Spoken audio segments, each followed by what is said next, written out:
Bungie just outlined the future of Destiny 2 through its final big expansion and beyond. This includes a lot of story stuff, a lot of new features, but there are a few new features that I think make the game really friendly to new players. These are features that have either not been discussed until now, or features that we're finally going to see released, like Fireteam Finder. Because yes, Destiny's free to play and there's a lot of things you can do for free, but at the end of the day, it is a really overwhelming experience if you don't have the right activities to keep you busy. And the first of these new features is one called Timeline Reflections.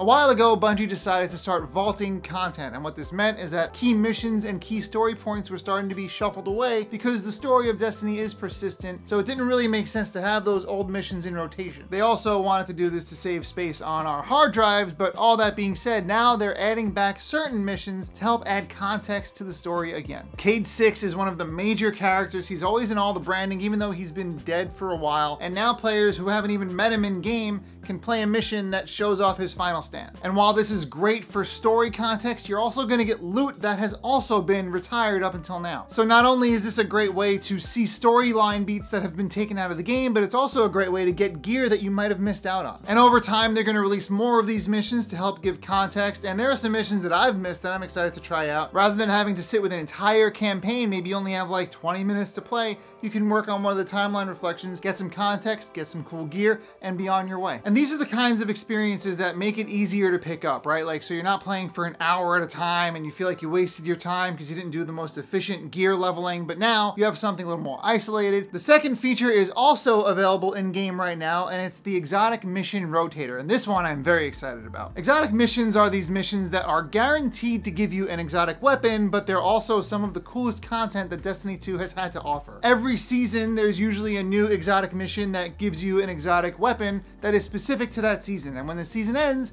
the weapon is no longer available because the mission goes into the vault. But now there's going to be a weekly exotic mission rotator that's going to bring old missions back into rotation, so if you missed out on one, you can play through it and get that weapon. And not only can you earn that exotic weapon, but you'll also be able to unlock the ability to craft that exotic weapon, which is actually a little horrifying. I say this because there are certain weapons that, with the right roll, are really a terror in PvP. These exotic missions can't really be understated. They're some of my favorite content to work through alone. There are these big cavernous areas with collectibles to find, a lot of story context. Some of the coolest environmental design in Destiny 2 goes into these missions. And once again, they're isolated experiences, things that you can just enjoy. You do have to own the season which the mission was a part of, which I think is a little annoying, but I'm assuming it's going to be easy to buy those seasons retroactively. Otherwise, why would Bungie put this feature in the game? But it is worth it in my opinion. You can purchase those weapons in-game now with in-game currency. You don't have to play through the missions if you really don't want to, but where's the fun in that? And the next thing we're going to talk about is Fireteam Finder. This one's a bit of a loaded topic. It was supposed to release with the last major expansion, but Bungie decided to wait and make it perfect, and I'm glad they did. Lots of games have a looking for a group function built in. This is sort of a standard feature, so a lot of people will say, why doesn't Bungie have this? I mean, they're Bungie, they made Halo. Why can't we have Fireteam Finder in-game since launch? And it's a valid question, and the only thing that comes close is the Destiny Companion app has a Fireteam Finder, but that thing is terrible. Basically, you look for a group that's doing what you want to do, you hope that they let you into the group on the web app, and then you have to find them in the game, and when you find them in the game, you have to hope they respond, and then when they respond and let you in, you have to hope that they don't just kick you immediately after looking at your gear. It's very, very uncomfortable. I think I've had it work out one time, but then we had like one team wipe and they kicked me, and I was like, I wasn't the reason that happened, but okay, whatever, you do you. So Fireteam Finder is a much more curated and a much more carefully thought out functionality. There's a standard search for the type of gameplay that you want to enjoy with Fireteam Finder, so if you're looking for Crucible or a raid,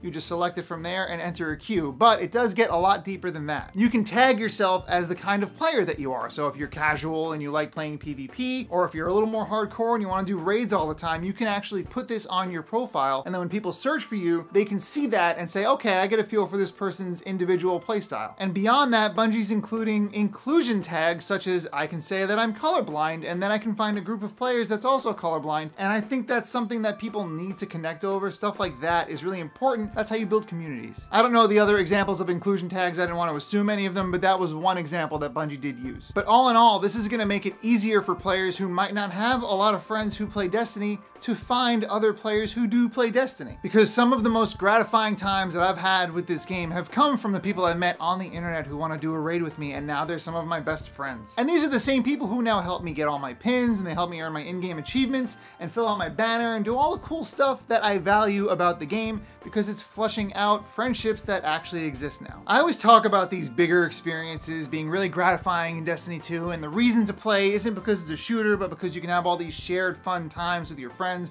doing these big accomplishments. But the problem is that these big accomplishments are often hidden behind a power level grind. So you have to get your gear up to level so you can enter a raid without getting completely destroyed. Now, Bungie is adding a feature that will take the average power level of your raiding team and make that your shared power level. So if I'm level 10, for example, and I have a friend who's level 2, I'm gonna help bring their power level up. We're both gonna meet in the middle. And they're doing this while also maintaining the other difficulty levels that players enjoy when they do want a challenge. I'm always talking to my friends about how we gotta hop into the raid, and then right after that, they realize they have to level up their gear and the wind is removed from their sails. So now we're gonna be able to average out our levels between the entire group, and everyone's gonna be able to enjoy it at this level where we can still have fun.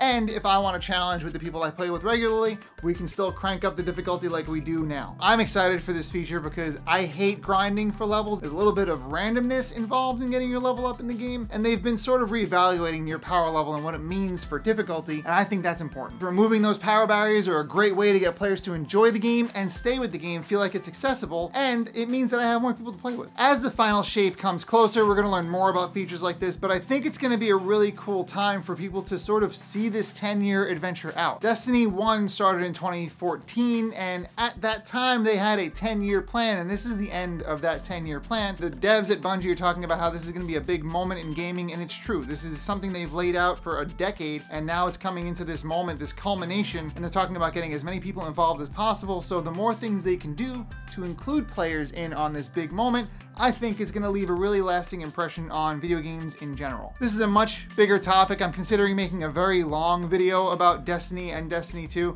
I don't like to talk about it too much on my channel, mainly because people have entire channels dedicated to Destiny, and I play the game a lot, but I also like to talk about other games on this channel, but it wouldn't be YouTube without me putting more of me in it, right? So I'm gonna let myself talk about it more, but I don't think we're gonna become a Destiny guides channel over here. Do let me know in the comments if you're playing the game, you plan on playing it, if you wanna hear me talk more about it. I can almost guarantee I will, but it'd be interesting to know what you think about my experience with Destiny and what you want to know more about. If you like this video, make sure you like the video. If you really like this video and you want to see more videos like this or more videos with me in them, then make sure you subscribe to this channel. But honestly, I'm just grateful that you let me talk your ear off about Destiny 2, and I hope you have a great day.